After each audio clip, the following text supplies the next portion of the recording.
আসসালামু আলাইকুম। ওয়ালাইকুম আসসালাম। ভালো আছেন? আলহামদুলিল্লাহ।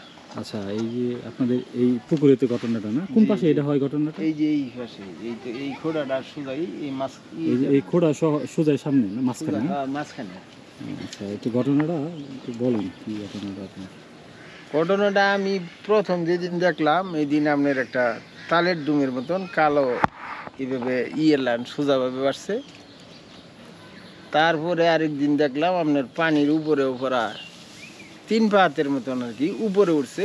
এটার জন্য একটা সাপের মানে সাপের মাথা যেরকম আল্লাহ সাপে ফানা ধরে আপনি হয় না, এরকম ফানা ধরে না, এরকম জন্য একটা লাগলো, অনেকখানি উঠছে ওই দিনও।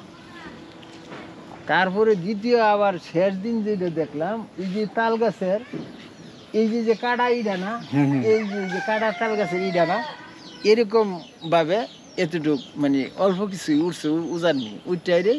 ওই দিন খুব পানিটা বলকাইয়া অনেক উপরে তুলছে ছিড়াইয়া। আচ্ছা, পানিটা বলক দিয়ে মনে করুন যে পড়া আদাত পরিমাণ পানি উপরের দিকে উঠছে, আদাতের একটু কম হইতে পারে বরঞ্চ বেশি হইতে পারে, এরকম পানিটা বলকাই তুলছে উপর দিকে। এই তুলি আমি দেখছি, আর পরিবর্তন আমি দেখি না, আমি সবসময় এটা থাকি না। আপনাদের কাছে কি মনে হইতেছে জিনিসটা? আমার কাছে এটা মনে হইতেছে যে আমার বাপের কাছে যেটা শুনছিলাম আর কি, আমার বাপের খালা আছিল যে হের জিনে ধরতো, বুঝছেন কথা, জিনে ধরতো হেরে বলে আইডা আঙ্গুর জন্মের আগে এরে বলে এই পানির মধ্যে নিয়ে রাখছিল 2 দিন না 3 দিন রাখছিল পানির নিচে, আবার যে মানুষ সেই মানুষই তারে ফেরত দিয়ে দিছে এই পুকুরেই।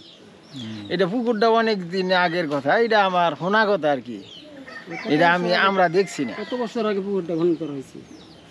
এটা তো আমার বাপেরই বয়স প্রায় 100-র মতন হয়ে গেছে প্রায়, আমার বাপের জন্মের অনেক আগে পুকুর। এটা কি এর আগে কি এরকম আর কোনো ঘটনা ঘটছে এখানে? এর আগে কোনো ঘটনা ঘটছে না, এমনি মাঝে মাঝে আপনার ওই পুকুর কাছাড়তে যেরকম লাভ দিলে যেরকম এটা মাঝে মাঝে এরকম বুঝুন যা যে এরকম একটা কিছু পুকুরের মধ্যে ঝাঁপ দিল, কিন্তু আসলে মাছে ওই ধরনের করতে সম্ভব না। কিন্তু এটা তো কোনো আপনাদের ক্ষতি করে না? না, আঙ্গুর কোনো ক্ষতি করছে না, আঙ্গুর কোনো ক্ষতি করছে না। আচ্ছা, এখন আপনার এই জিনিসটা দেখার জন্য তো দূর দূরান্ত থেকে আসে না, এটা কতদিন যাবত ধরে নিয়ে এটা বাঁচতেছে?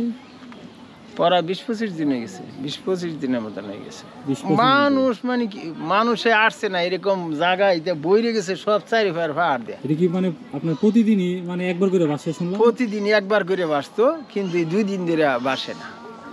আচ্ছা, এই 20-25 জন শুনলাম নামছে পানিতে? নামছিল, ওই দিনও বাড়ছে না, ওই একদিন বাদ আছিল, তারপরের দিন আবার বাড়ছে, আবার বাড়ছে। কিন্তু অনেক মানুষ নামিয়া ওটার অনু কি আছে এটা কিছু দেখার লেগে করছিল, কিছু পায় না, কিছু পায় না, তারা নামিয়া পাইছে না। কিন্তু এটা তারপর এটা চিন্তাধারা আমার এটাই ধারণা যে এটা একটা আজর, যদি আল্লাহর সৃষ্টি তো শেষ নাই, আল্লাহ তো বহুত মাকলুক বানাইছে, মানে কি দিছে এটা পানির নিচে কি আছে এটা আমার জানা নাই।